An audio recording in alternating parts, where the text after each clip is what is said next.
제목이 바뀌었어요. 해설사분들이라고 해서 그분들한테 도움이 되는 이야기가 무엇일까 해서 해월 가족으로 본 동학의 근현대사 이렇게 추적을 해봤습니다. 이걸로 엔터 치면 넘어가나요? 제가 뒤에 50권을 가져와서 2권씩 가지고 가시게 제가 책을 준비했는데 제 책은 사실 3권밖에 못 가지고 왔고 그래서 3권은 제가 여기 딱 빼서 오늘 열심히 듣고 열심히 질문 잘 하시는 분한테 드리려고 3권은 제가 빼놓았습니다. 해월의 딸 용담 할매인데요. 용담 할매 최윤입니다. 그리고 손자 외손자죠. 정순철. 심상치 않은 사람들이에요. 용담은 최재우 수은 선생님이 기거하셨던 경주의 기거지죠. 그런데 용담 할매가 직계 손녀딸도 아니면서 해월 최시영의 딸인데 용담에 가서 마지막에 가서 쭉 머물러서 살면서 이야기들을 만들어냈죠. 자, 이 책들은 저희가 13권을 썼습니다. 여성동학 다큐 소설이라고 하는 것이 2013년부터 준비돼가지고 15년에 출판 기념회를 했는데 저 밑에 보시면 저희가 이제 답사 다니는 것이고 저희가 출판 기념회 할 때 요 앞에 계시는 분이 노인네가 저희한테 갑자기 큰절을 하셨어요. 그분이 누군가 하면 최현국 선생님. 최현국 선생님 혹시 아십니까? 굉장히 유명한 분이죠. 하여튼 최현국 할아버님이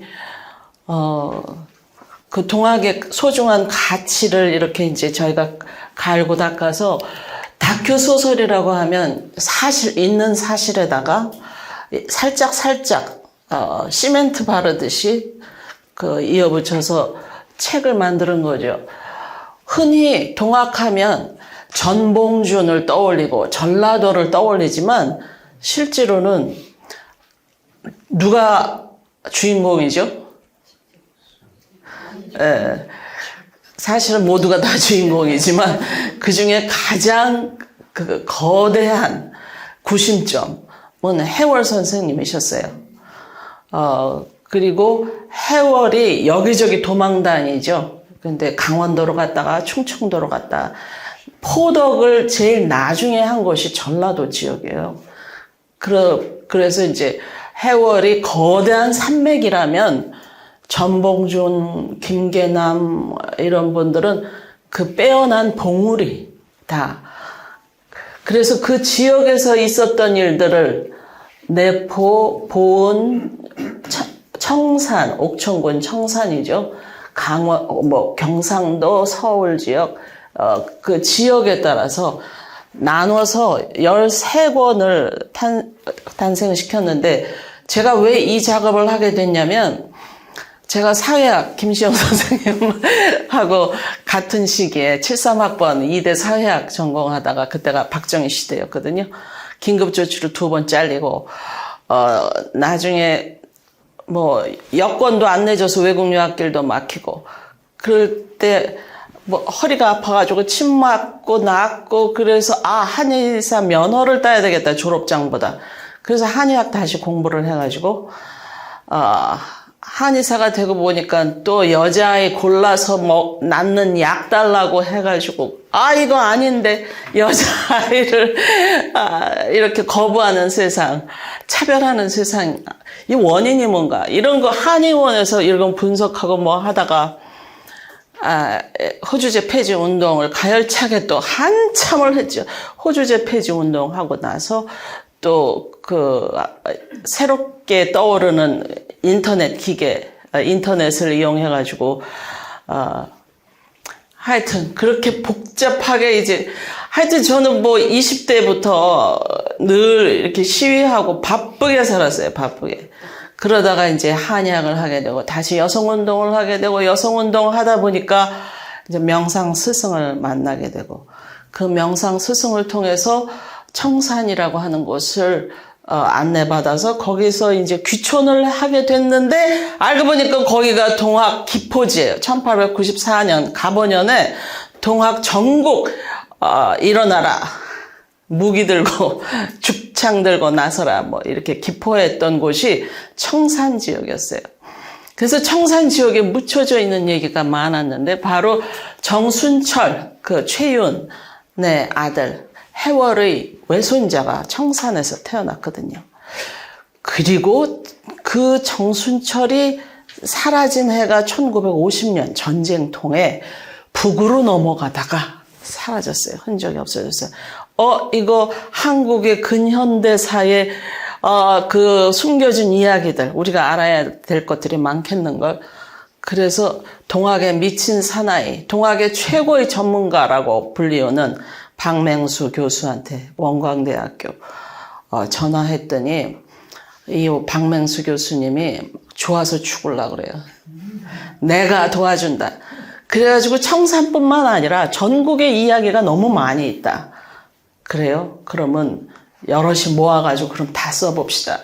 그래서 아까 겁도 없이 뭐 하셨다고 그랬는데 이 겁도 없이 15명쯤이 처음에 시작했어요.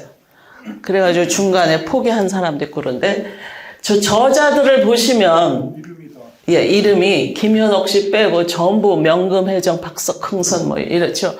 부모성을 함께 썼어요. 저희가 이제 개벽세상을 연다는 의미로. 왜냐하면 제가 한의사가 돼가지고 아들 낳는 처방에 그 매달리는 사람들을 보고 왜 여자를 차별할까? 왜 골라서 죽이기까지 할까? 그리고 살펴봤더니 우리나라에 1985년경에 초음파 기기가 들어와요. 태아 성별을 구별할 수 있는. 그래서 2000년까지 도대체 얼마나 골라 죽였을까? 여러분, 6.25 때 죽은 사람 숫자보다 더 많아요. 90만 명을 간별 후에 여자라는 이유로 죽였어요. 내 자식을. 이게 뭔가 파고 들어가다가 동학은 달랐다는 걸 알게 됐어요. 동학은 남녀노소, 양반과 쌍놈 일체의 차별을 하지 않았어요. 아니 내가 2000년에도 이러고 사는데 1800년대 말에 어떻게 이들이 평등을 얘기했지? 근데 제가 2008년도에 제가 그 명상 스승을 만났는데 명상 스승 얘기하면 뭐 날밤을 새워도 모자라죠. 근데 그 너무너무 아름다운 이야기, 내가 듣고 싶은 이야기들을 들었는데 그리고 명상 스승이 여기 청산을 안내해 주셔서 일로 귀촌을 하게 됐는데 알고 보니까 우리 선생님이 동학 접주의 외손주였어요. 그래서 제가 청산에 가니까 또 거기에 도정환 선생님이 부인을 통해서 책을 갖다 주셨는데 제가 한참 공사 중일 때 집을 짓고 있을 때 책을 키워코 갖다 주신다고 왔어요. 다 짓고 난 다음에 오시지 왜 공사 중인데 이렇게 오신다고 했나. 근데 그 책을 주시는데 정순철 평전인데 손 동학 얘기가 나오는 거예요. 보니까 해월의 외손자 정순철이 이 청산에서 태어났구나. 그리고 그가 또 한 일이 또 우리의 그 삶을 엄청나게 뒤바꿔 놓았죠. 자, 그 얘기들을 재밌겠죠? 네, 재밌습니다. 해월 최시영은 부인이 셋 있었어요. 부도덕한가? 그렇지 않아요. 처음에 이제 손씨 부인과 결혼했는데 영해 동학혁명 때 막 도망 다녀요. 그 엄청난 피비린내가 나고 이제 동학도들이 거의 전몰하다시피 막 관에서 죽이고 다니니까 막 도망 다녔거든요. 근데 그 중에 앵산 얘기가 지금 이제 여러분들이 좀 전에도 들었죠. 전 강의 시간에도 여주의 앵산. 둘째 딸이 앵산으로 출가를 해요. 그래서 아마 그런 이유로도 나중에 해월이 마지막 돌아가시기 전에 앵산 쪽으로, 여주 쪽으로 오시지 않았나 그런 생각이 들어요. 근데 영해 민란 때 뭐 다 식구들이 다 뿔뿔이 도망 다니라고 해서 다 잊어버렸어요. 5년을 못 찾았어요. 그 사이에 이제 제자들이 선생님 너무 힘드시니까 조그만 딸린 김씨 부인을 스승님한테 소개를 하죠. 그래서 그 사이에 이제 아들과 딸을 출산했어요. 그 딸이 이 책의 주인공입니다. 최윤. 아버지하고 아버지 곁에서 오래 살게 됐죠. 그리고 김씨 부인이 병으로 죽는데 87년에 그 손병희 과부 그 사이에 또 손씨 부인을 잃었던 손씨 부인을 찾았어요. 그런데 손씨 부인은 손병희의 과부 동상인데 일찍 25살에 청산 과부가 돼가지고 집으로 돌아왔는데 다시 재혼도 뭐 그 시대는 할 형편이 아니고 하니까 우리 선생님 그 식사나 바느질 빨래 수발이나 좀 들어달라 이렇게 부탁해서 손씨 부인이 들어왔죠. 그래서 뭐 본의 아니게 하여튼 새 부인을 거느리게 됐어요. 한꺼번에는 아니고 그래서 손씨 부인이 또 동희와 동호라고 하는 아들을 낳았는데 동호는 3.1 운동 무렵에 병으로 죽고 고문당하고 뭐하고 그래서 하여튼 죽고요. 큰아들 동희는 나중에 만주에 가서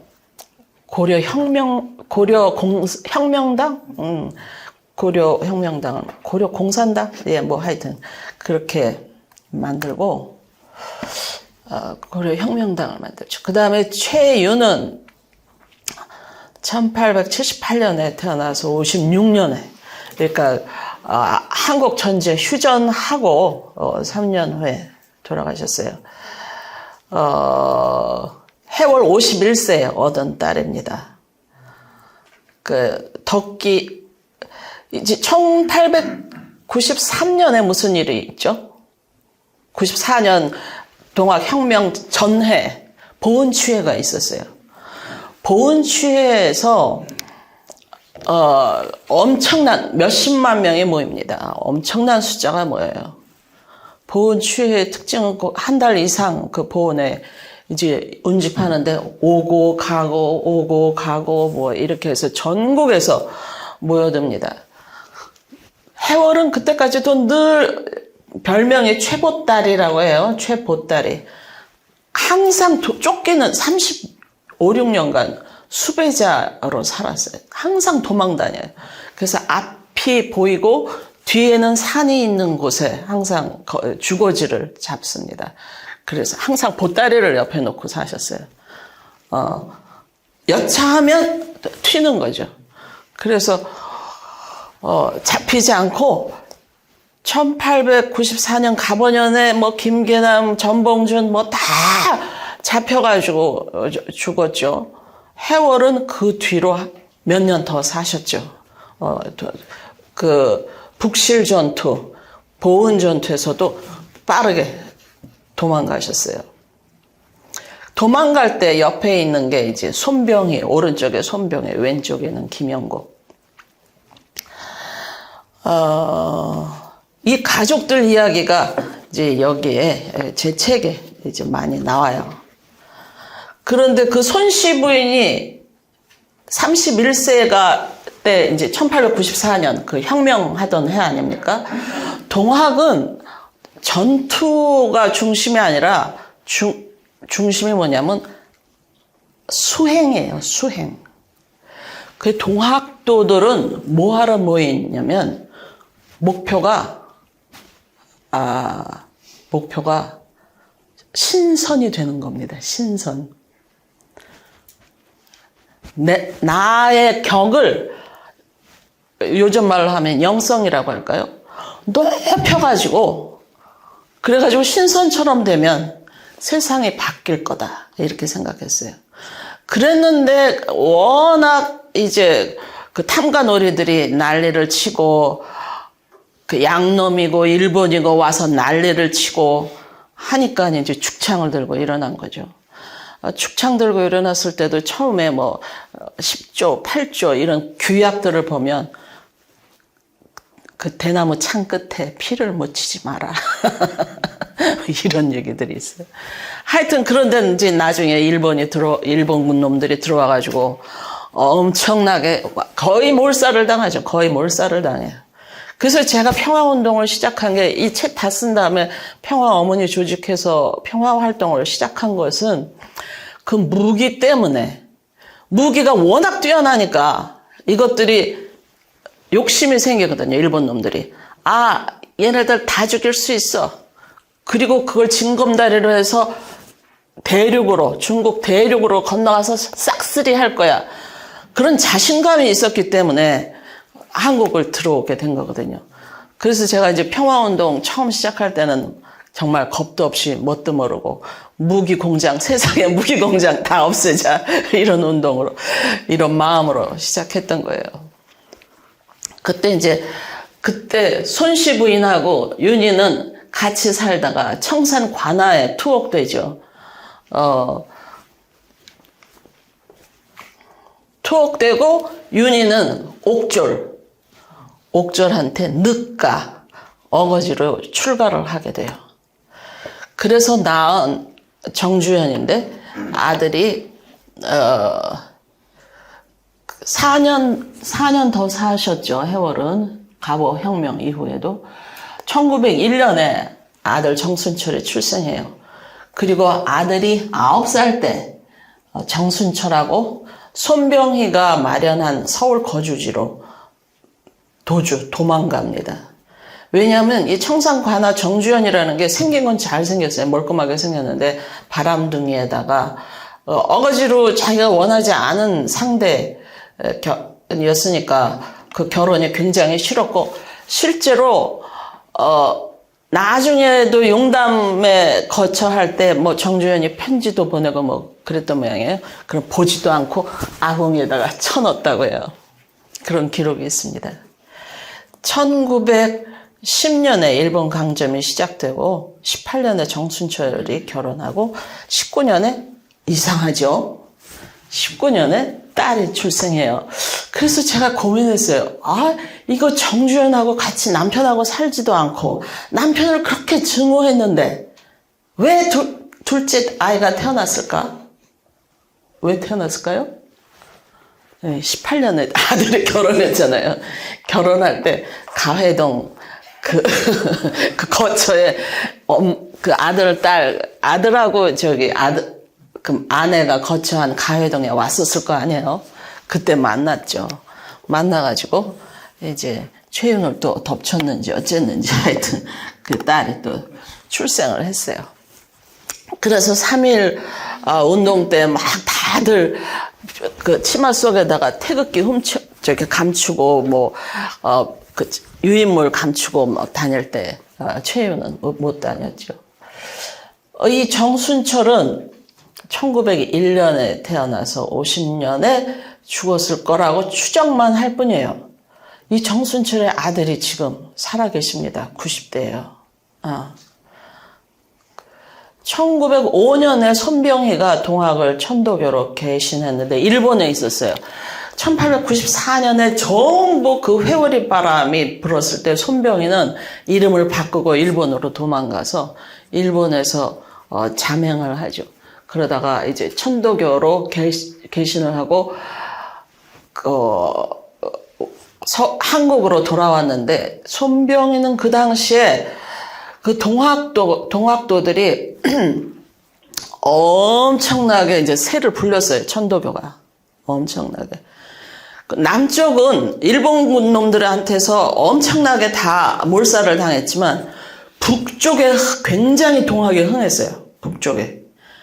그래가지고 그 헌금 이런 게 엄청나가지고 롤스로이스 차인가 사도마차 마부가 내신 그 마차를 타고 다니고 손병희는 그러지 않아도 워낙 약간 허세 내지는 사치. 그래서 이제 그 해월이 됨됨이를 진작부터 알고 있었는데 넌 나중에 비단 옷 입고 다닐 거다 뭐 이러고 그러기도 했는데 어쨌든 그 손병희가 그 가회동에다가 천도교와 그 수은회관 그 근처에 가회동에 큰 넓은 주거지를 마련하고 그 일가 부치들을 모아서 같이 살게 했었죠. 방정환이가 손병희의 둘째 사위가 됐어요. 그래서 18년에 정순철이 외손자가 결혼을 했는데 그 당시에 동시 입장을 했어요. 그 당시에 서양 결혼식이 있었는데 서양 결혼식을 하면서도 동시 입장을 하고 지금도 천도교에서는 동시 입장을 한다고 하더라고요. 그 방정환의 권유로 정순철은 일본 유학을 가고 성악하려고 하다가 방정환은 일본에 가서 그 동요, 동화, 아동복 매장 이런 거 보고 통곡을 하고 울었다고 그래요. 우리 조선의 아이들은 못 입고 못 먹고 하대 천시당하는데 여기는 아동복을 팔고 아이를 위한 이야기, 노래가 따로 있어. 그리고 이제 어린이날을 만들 것을 생각하고 그 섭동회 같은 거 이제 일본에서 만들어가지고 그 어린이날 만들 국리를 할 때 정순철도 같이 했죠. 그리고 이제 그 정순철은 동요로 바꿔요. 그래서 여러분 제일 어릴 때 제일 처음 듣는 노래가 뭘까요? 엄마 앞에서 짝짝꿍, 아빠 앞에서 짝짝꿍. 그 노래가 정순철이 작곡한 거예요. 기가 막히죠. 우리가 그러면 이 어린이 시절을 떠날 때, 국민학교 졸업할 때 무슨 노래 부르죠? 빛나는 졸업장을 다신 언니께. 그게 정순철이 작곡한 거예요. 우리의 삶에 이 동학은 그렇게 가까이 있었어요. 그 노래 외에도 많이 있죠. 그래서 방정환과 정순철은 오촌관계예요. 왜? 손병희의 여동생이 정순철, 그 최윤의 새엄마잖아요. 자기의 할머니죠. 그리고 손병희가 방정환을 사위로 삼았으니까 그 오촌 아저씨, 뭐 이렇게 오촌 조카 이런 관계죠. 이게 잘못 썼네요. 짝꿍이죠.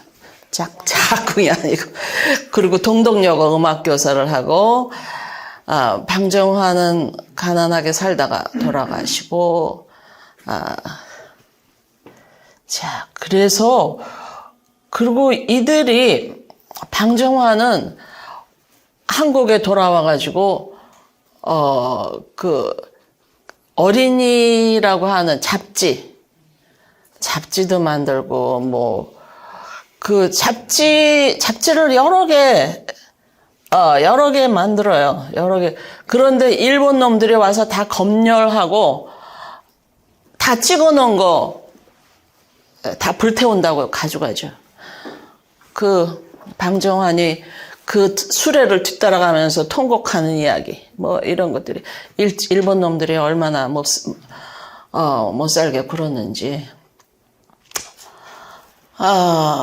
근데 50년의 전쟁이 발발했을 때, 북한을 이제 월북이다, 납북이다, 뭐, 이제 이런 용어가 있는데요.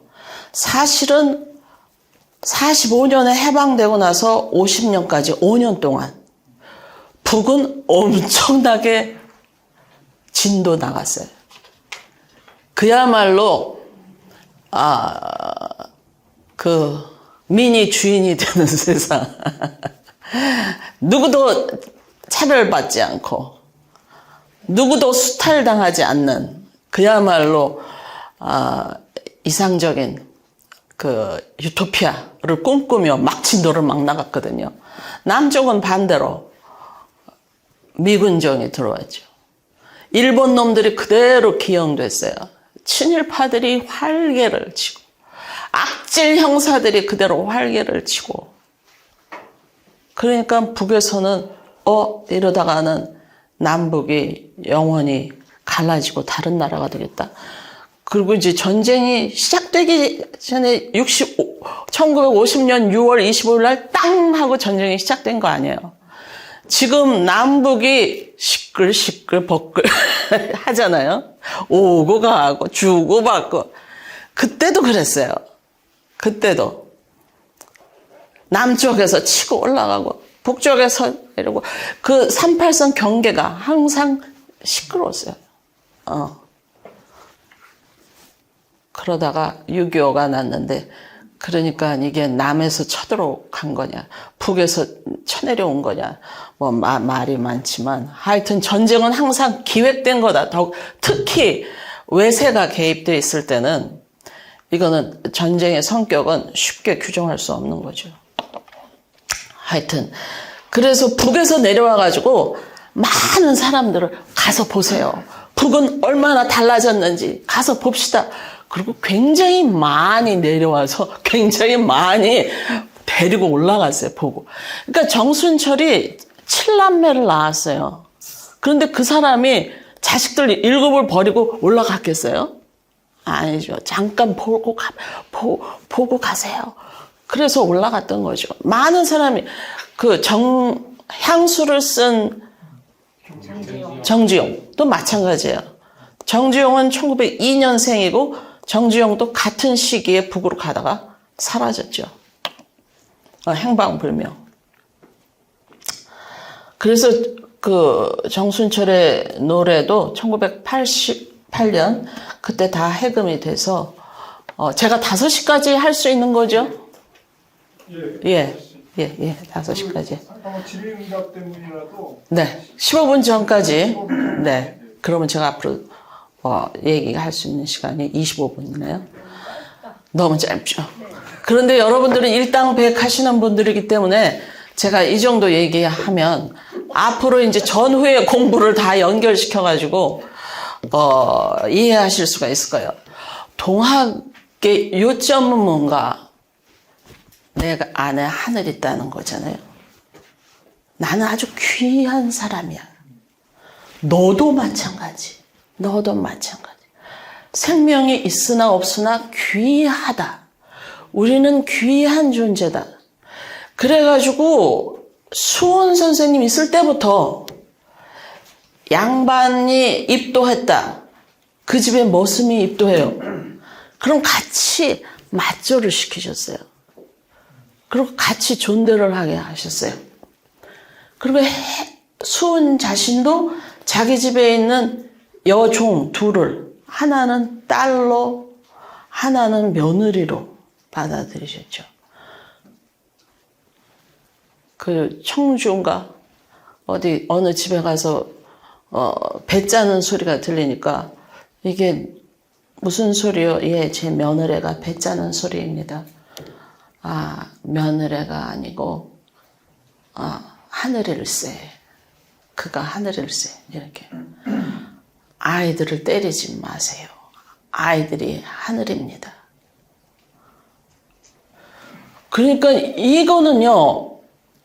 이런 수온이 있는 곳에 그 들판이 하얗다. 그렇게 기록에 나와 있어요. 천인이 나셨다. 그래가지고 너무나 많은 사람들이 수은의 말을 들으러 와요. 그 시절엔 너무나 깜깜한 세월 아니에요. 양반 쌍놈의 차별이 있고 백정은 더군다나 인간 취급도 못 받고 탐관오리들은 맨날 수탈해 가고 하는 세상에서 너도 하늘이다. 너도 하늘이다. 그러니까 다 놀라가지고 막 몰려왔죠. 그때 그 집 여자들이 쌀을 씻는데 손목이 아팠다 그랬어요. 그러니까 찾아오는 사람들은 꽃감 같은 거를 이제 선물로 가져오는데 그 꽃감에서 뺀 쌀이 가지가 문 밖에 버려졌는데 나무꾼이 산에 나무를 하러 가다가 지게에다가 그 쌀이 가지들을 싣고 내려갔다. 이런 기록이 있어요. 얼마나 사람들이 많이 찾아왔으면. 목이 타서 갈증에. 그런데 누가 제일 걱정이겠어요? 그런 걸 보면? 양반들은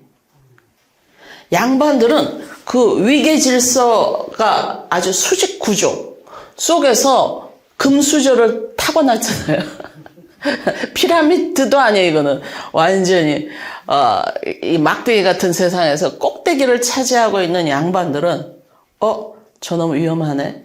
그래가지고 엄청난 상소문들을 여기저기서 써가지고, 결국 죽이잖아요? 몇 년 만에, 수은특도 3년 만에 죽여버리죠.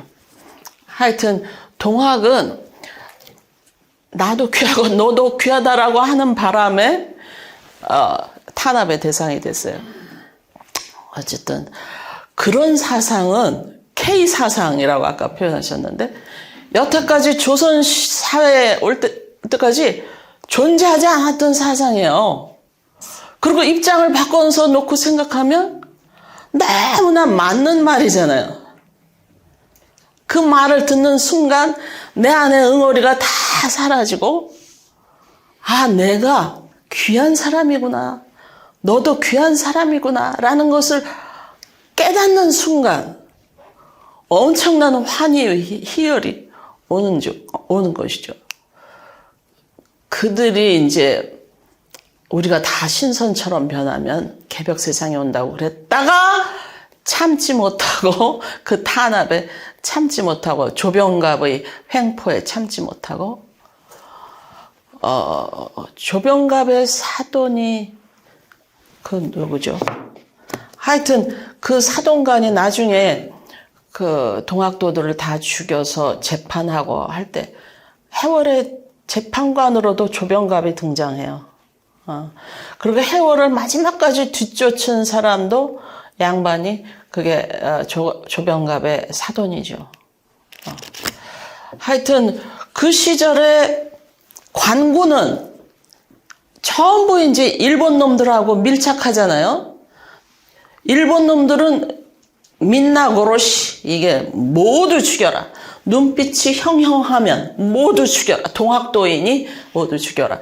이게 이제 한반도를 먹고 그걸 통해서 중국으로 가려고 했던 야욕을 가진 일본은 후비보병 19대대 몰고 와가지고 서울에서부터 중앙 이렇게 해가지고 완전히 남쪽으로 오면서 다 몰살시키죠. 눈빛이 형형하면 다 죽여라. 동학도들은 다 죽여라. 그 앞장선 게 누구예요? 관리들이죠. 관군들하고. 그런데 관군들은 다니면서 일본 군을 보면 침이 흘러요. 뭐 각반하고 총 들고 모자에다가 군복에다가 그 총이 자기네들 화성총 몇 개 가지고 있지도 않은 화성총하고 비교할 수도 없는 스나이더 총에다가 일본은 자체적으로 1888년에 총을 제작했어요. 하여튼 그래서 그들은 그렇게 자신감을 갖고 왔는데 관군들이 보고서는 일본의 그 조직과 물량에 쫄았죠. 그리고 존경하게 돼요. 일본군은. 그래서 친일파가 생기고 고위 관리들은 다 친일파로 친일파가 하여튼 되죠. 그래서 그들을 데리고 다니면서 저기가 동학도 집이요. 저기가 동학도 집이요. 그래 동학도들을 아주 전멸시키는 게 그들의 목표였어요. 그래서 우리나라의 그 아름다운 상남자들은 일본의 총칼 앞에 그렇게 쓰러져 갔습니다. 그 동학도들이 외쳤던 게 척양척외 아니에요? 보국 안민이라고 할 때 그 보자는 은혜 갚을 보가 아니고 바로잡을 보라고 누누이 강조하셨어요. 표영상이라고 하는 동학학자나 박맹수 선생님도 계속. 근데 박맹수 선생님이 어떻게 동학에 미친 사나이가 됐느냐면 그 1990년대 말에 일본의 어느 대학에서 그 상자 안에서 해골 머리들이 발견이 됐어요. 그 청소부가 깜짝 놀라서 이거 신고를 했는데 알고 보니까 거기에 해골 옆에 그 어디서 채집했는지 뭐 이런 게 기록되어 있는데 동학 수괴의 수괴들의 머리를 그 진도에서 여기저기서 그 독일인들이 게르만 민족은 뭔가 생물학적으로 다르다, 우수하다 이런 걸 증명하기 위해서 뭐 여러 가지 실험들을 하고 그러지 않았습니까?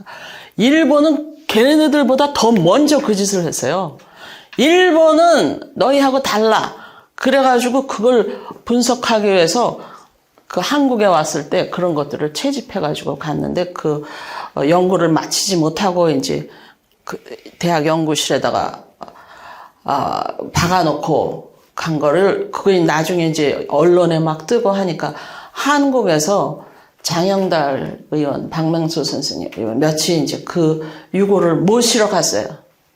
모시러 갔다가 동학 관련 자료가 일본에 자료 없다고 그러잖아요. 흔히.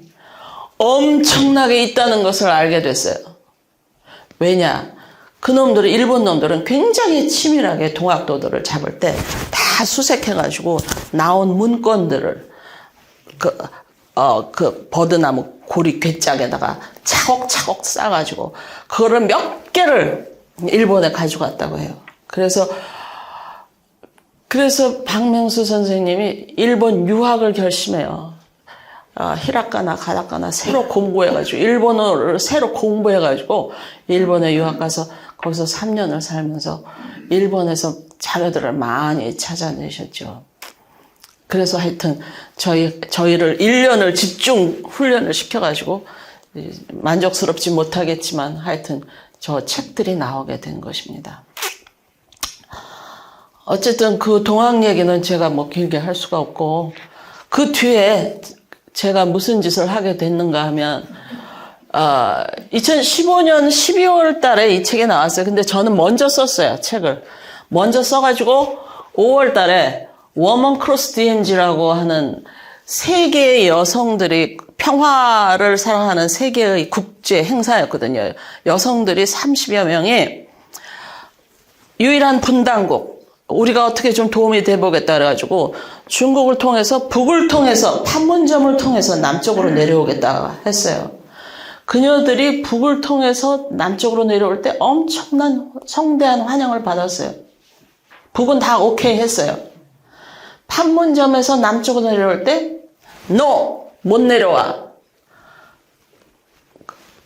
그래가지고 이쪽 개성공단으로 해서 그때는 개성공단이 있었는데 우회로 버스를 타고 이렇게 내려왔는데 그때 여성들이 이제 이쪽 남쪽 여성들이 통일부에도 가보고 청와대도 가보고 외교부도 가보고 그걸 성사시키려고 백방으로 노력했는데 남쪽에서는 허락을 안 했어요. 그 여자들을. 이상하죠? 북쪽에서는 다 환대했는데 정말 이상하다. 저도 그때 정말 깜짝 놀랐어요. 왜 남쪽에서? 알고 보니까 유엔사가 방해를 했는데 이 유엔사에 대한 더 깜짝 놀랄 일들이 생깁니다. 그래서 어쨌든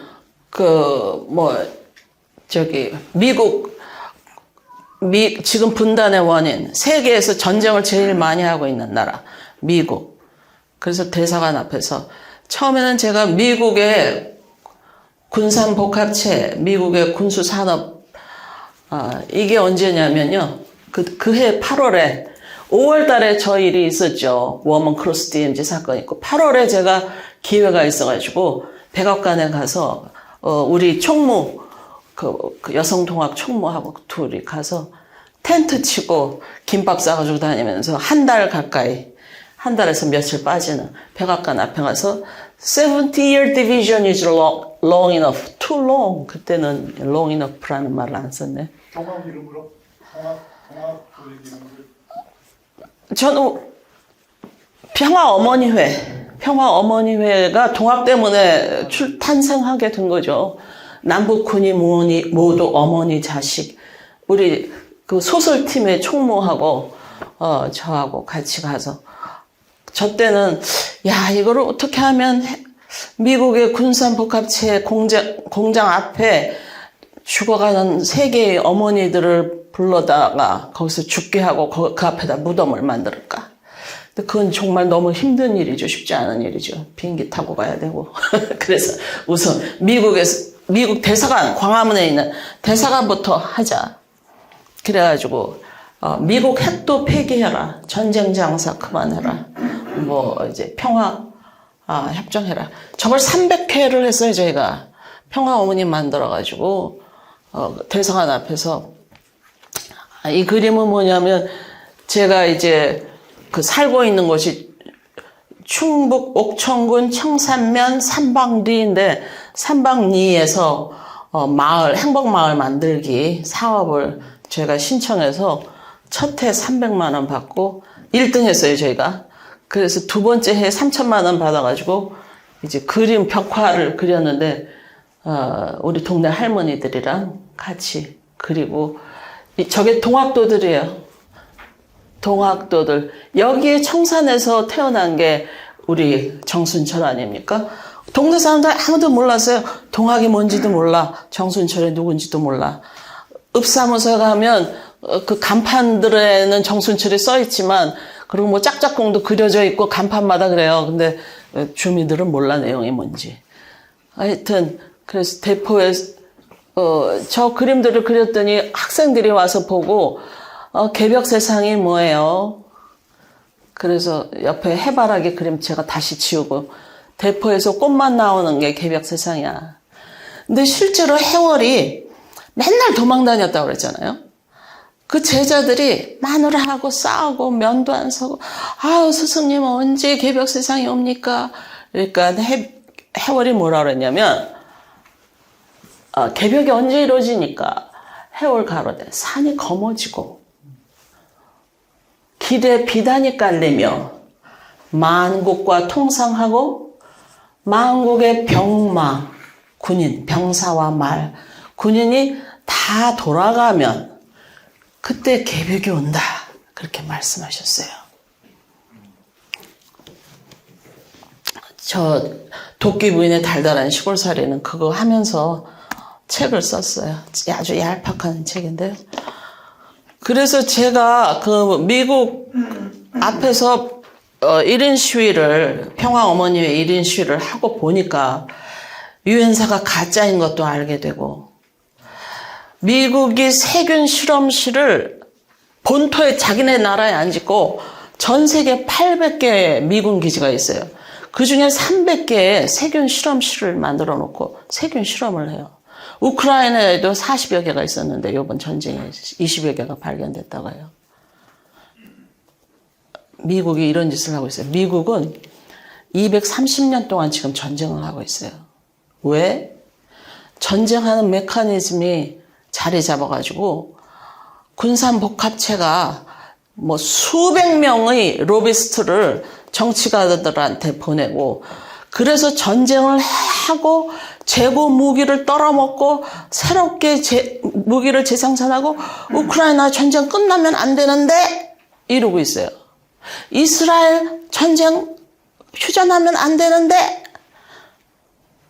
그러면 유엔에서 휴전하자고 팔레스타인하고 나라를 분리시키자고 미국이 반대하잖아요. 휴전할 거부해요. 우리는 6.25 때 미국이 도와줘서 우리를 살았다. 유엔군 들어와서 우리가 살았다. 이래가지고 미국을 은인의 나라로 알고 있지만 우리 휴전한 지 지금 70년 지났어요. 윤석열 들어오고 나서 1년 동안 무기를 얼마치 샀는지 아세요? 18조 어치 샀어요. 유엔사가 제가 가짜라고 말씀드렸잖아요. 저희가 2019년에 제가 평화운동 하면서 알게 된 사실인데 가짜 유엔사 해체를 위한 국제 캠페인 이런 거 따로 또 조직해가지고 유엔 깃발 묶으러 다녔어요. 왜? 유엔사가 가짜이기 때문에 깃발을 달면 안 돼요. 유엔기를 달면 안 돼요. 유엔 깃발법에 있어요. 우리가 정부하고 계속 싸우고 유엔사 깃발 내리러 다니고 국방부에 질의하고 어쨌든 미국은 한국을 꿀단지로 알고 있어요. 나갈 생각이 없어요. 미국에 800개 군사기지가 3개 퍼져 있다고 그랬죠. 제일 큰 게 한국의 평택이에요. 450만 평. 돈 안 내고. 그거 만들 때 다 한국 돈으로 지어줬어요. 99%. 거기 빌딩 지을 때 생수로 지었다고 그래요. 생수를 갖다가 시멘트를 이렇게 했다고 그래요. 그런데 그것뿐이에요. 박상학이가 대북 삐라 뿌리잖아요. 돈이 어디서 나와요? 미국이 뒷돈 대고 있었어요. 박상학이가 2004년부터 삐라 뿌렸는데 2008년에 미국에 건너와서 부시 대통령하고 부시가 어깨를 이렇게 껴안고 박상학 어깨 껴안고 찍은 사진이 있어요. 인터넷에 돌아다니는 거 있어요. 박상학은 그럼 삐라에다가 노무현이가 이설주하고 껴안고 옷 벗고 껴안고 이런 그림, 유치한 그림, 북을 자극하는 그런 그림 같은 거 그려가지고 전단에다가 보내거든요. 미국이 왜 그 짓을 하는 거예요? 남북 긴장을 계속 분단 고착. 그래서 유엔사가 남북이 화해하는 기회가 있다 그러면 번번이 방해를 했어요. 그러니까 워먼 크로스 DMZ도 허락을 안 한 거예요. 그 유엔사가 거짓말이라는 거 알고 유엔사가 그 짓을 했다는 거 알고 얼마나 열이 뻗쳤겠어요. 야, 이건 미국한테 우리가 등골 쪽쪽 빨리고 있구나. 이 미국 때문에 70년뿐만 아니라 700년, 7000년도 이거 우리 해결 못한다. 이게 분단이 됐기 때문에 생기는 문제들이 너무 많은 거예요. 우리나라의 살인, 방화, 강도, 사기, 그 많은 사건과 사고들, 자살률 1위, 청소년 사망 이유 1위는 자살. 세상에 없는 일들이 일어나고 있어요. 사우스 코리아에는.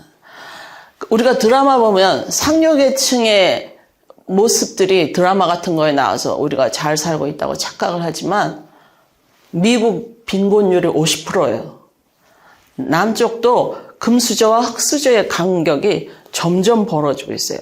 한국의 문제가 굉장히 심각하거든요. 그런데 사회주의적인 어떤 시도 이런 건 바로 방공폭 빨갱이 지금도 오늘도 여기저기 지금 윤석열은 계속 탄핵 촛불 행동이 110회가 넘었어요. 매주 토요일마다 하는데 이 탄핵 정국을 지금 인기가 20% 진짜는 10%대라고 하잖아요.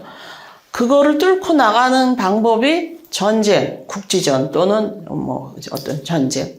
그 다음에 계엄을 하려면 간첩 사건 조작해서 간첩단 사건 같은 게 있어야 돼요. 그래서 최근에 여기저기 막 가택 수색하고 요즘에 수색하고 난리가 났죠. 그러니까 조만간에 간첩단 사건이 터질 거고 그리고 계엄을 내리고 하여튼 그럴 것이라고 예상을 하죠. 이거는 이제 작년에 평택 미군기지 에워싸게 했는데 여성들 30명을 모았어요. 남자들은 내가 모든 문제의 근원은 분단에 있습니다. 분단의 모든 근원 원인은 미국입니다.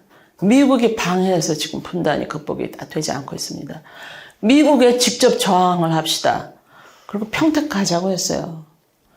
그랬더니 남자들이 고개를 갸웃갸웃하면서 그거 될까? 그래서 제가 여자들만 모았어요. 야, 그럼 빠져. 우리끼리 갈 거야. 저도 갔는데 평택에. 사전에 5월 4일 날 기자회견 했습니다. 기자회견 할 때 시작을 우리 땅, 우리 평화, 우리가 찾는다 이래가지고 여성들이 먼저 시작합니다. 맨 위에다가 이렇게 쓰고 평화협정 or out. 핑크색을 2kg를 커버할 수 있는 20kg, 200kg. 하여튼 그 전체를 커버할 수 있는 핑크천을 마련해가지고 전부 그 후원금 받았어요. 10,000원, 20,000원. 그래서 핵폭탄 던진 일본과 5년 지나서 악수했어요. 미국하고 일본은 그 세상 끔찍한 핵폭탄 던지고 5년 만에 악수했어요. 근데 왜 한민족은 70년 넘게 원수로 살라는 건데? 말이 안 되는 거잖아요. 가만히 생각해 보세요. 왜 우리가 이렇게 말이 안 되는 세상에서 살고 있죠? 가까워지려고 그러면 방해하고, 가까워지려고 하면 방해하고. 미국이 계속 그렇게 하고 있어요. 근데 민주당, 지금 현재 민주당, 미국에 대해서 입틀막 하고 있어요. 공미, 미국을 두려워하고, 굴미, 미국에 굴종하고, 종미, 자주권이라는 건 1도 없어요. 제가 평화운동 하면서 보니까, 야, 한국은 군사 식민지야. 식민지야. 야, 이거 자주권 찾는 게 정말 급하구나. 그래서 평화협정 안 할 거면 나가. 그렇게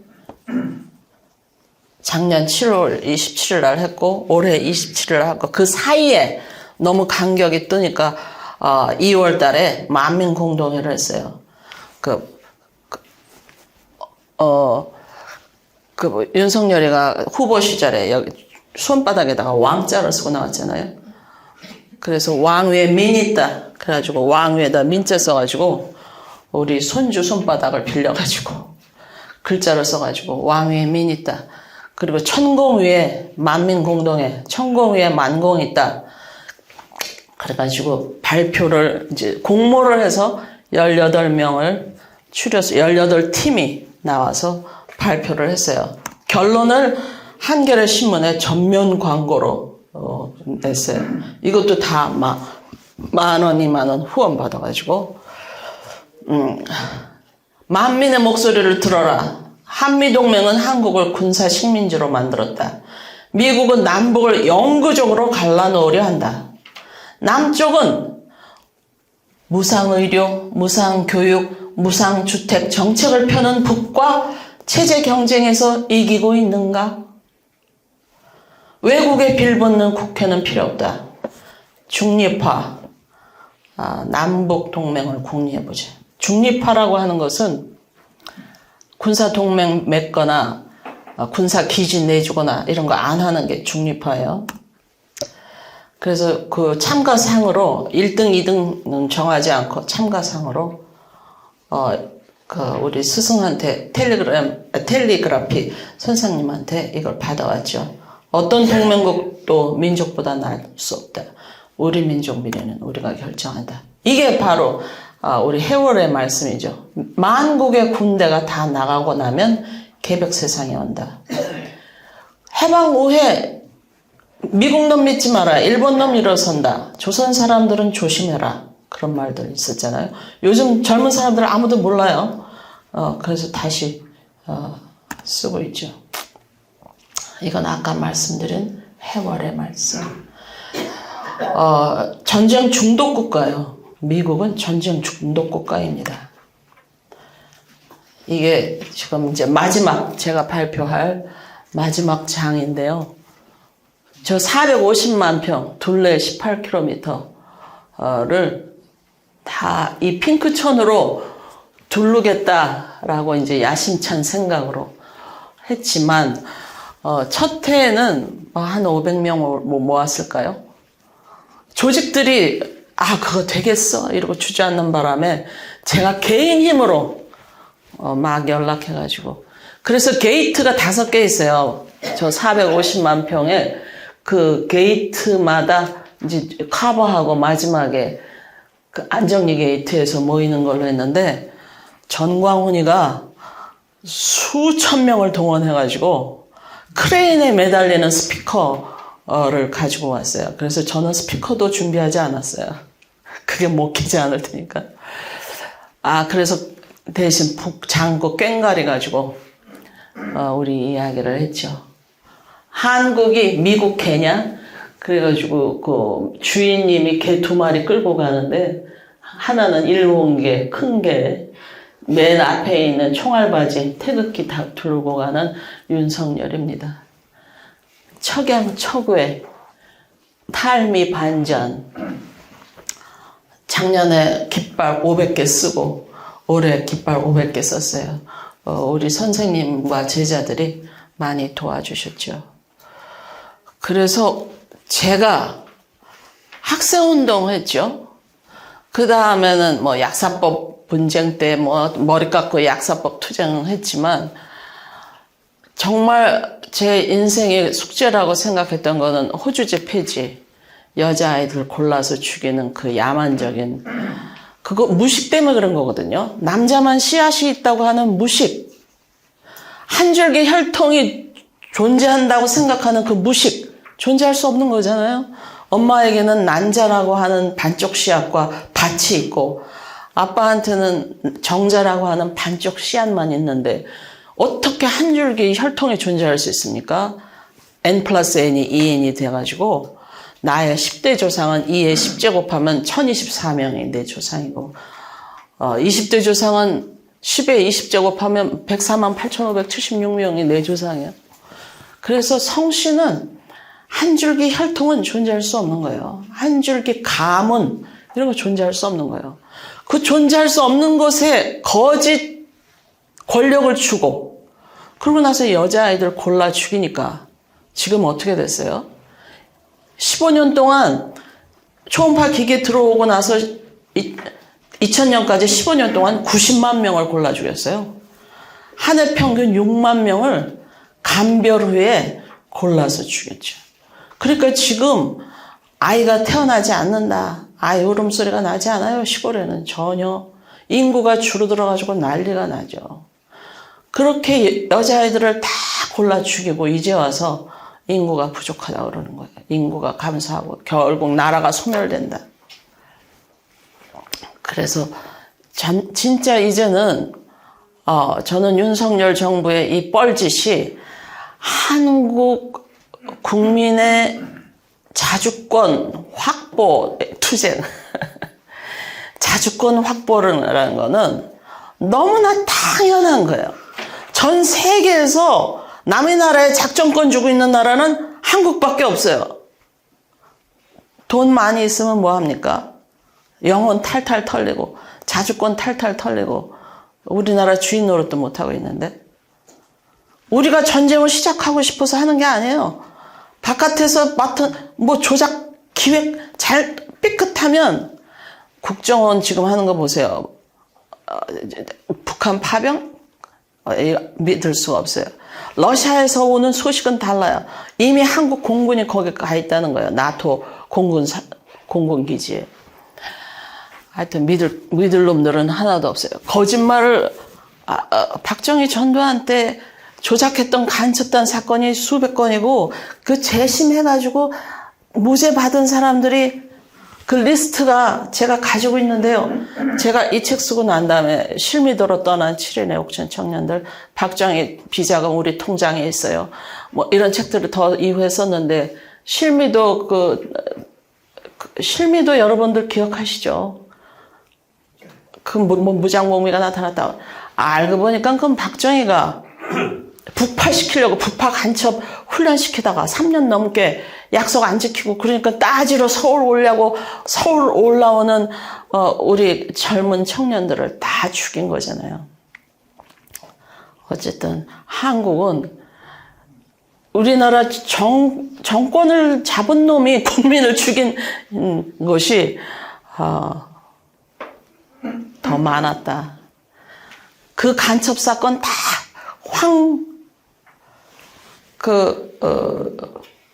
그 감옥에서 책 쓰신 분 황대권 씨 황대권식 그 감옥에서 풀 기르면서 풀씩 심어가지고 그 책 쓰신 분 미국에 유학가 있을 때 3개월을 고문해가지고 그래 나 간첩이다 이렇게 자백을 받아냈어요.